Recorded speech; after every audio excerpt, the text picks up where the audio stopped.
मैं इसीलिए कह रहा था ना, आप इमोशनल हो जाते हैं। क्या कोई रिग्रेट भी, कोई पछतावा भी है कि जो करने का सोचा था उसमें से कुछ नहीं कर पाए? नहीं, जो जितना कर सकते थे उतना किया। कई अड़चने आई, बहुत सारी अड़चने आई, खासकर पॉलिटिकल अड़चने बहुत आती हैं। ये मैं समझता हूँ हमारे देश की एक कमज़ोरी है कि हम सारी पार्टियां मिलके काम नहीं कर सकते।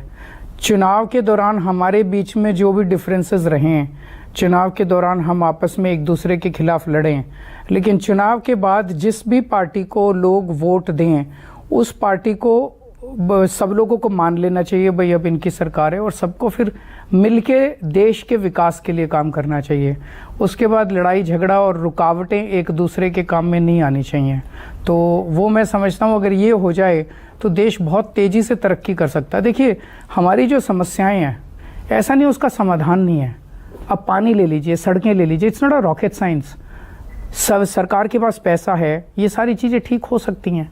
दुनिया भर के अंदर टेक्नोलॉजी अवेलेबल, मैं इंजीनियर हूँ, पढ़ा लिखा हूँ, टेक्नोलॉजी अवेलेबल, समाधान हो सकते हैं, लेकिन कई बार समय लग जाता है, डिले हो जाती हैं। जैसे सीसीटीवी कैमरे हमें दिल्ली में लगाने थे तो साल डेढ़ साल तक फाइलें ऊपर नीचे होती रही, क्योंकि Delhi is not a full state.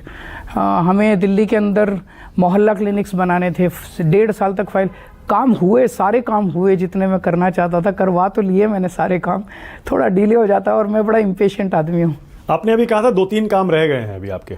हाँ, हाल ही में कहा था आपने, मैंने कहा था आपको पछतावा है 2-3 काम नहीं हुए। पिछले 2020 के चुनाव में मैंने 3 वादे किए थे लोगों से, जो मेरे ड्रीम प्रोजेक्ट्स हैं दिल्ली के लिए। दिल्ली राजधानी है और दिल्ली से प्यार है मुझे बहुत। एक है, मैंने कहा था यमुना साफ करूँगा, काम शुरू हुआ है लेकिन अभी अधूरा रह गया है।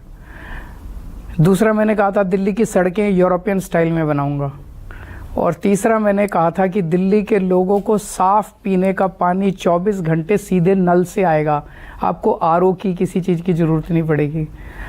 ये 3 काम मेरे अधूरे रह गए, क्योंकि पहले ये बहुत बड़े काम हैं, ये एकदम से 4 महीने में 5 महीने में होने वाले नहीं हैं। तो पहले 2.5 साल कोरोना आ गया, उसके बाद फिर ये फर्जी केस में इन्होंने उलझा दिया हमें, हमारी टीम तितर बितर हो गई, कभी मनीष जी जेल चले गए, सतिंदर जेल चले गए, फिर मुझे जेल में डाल दिया।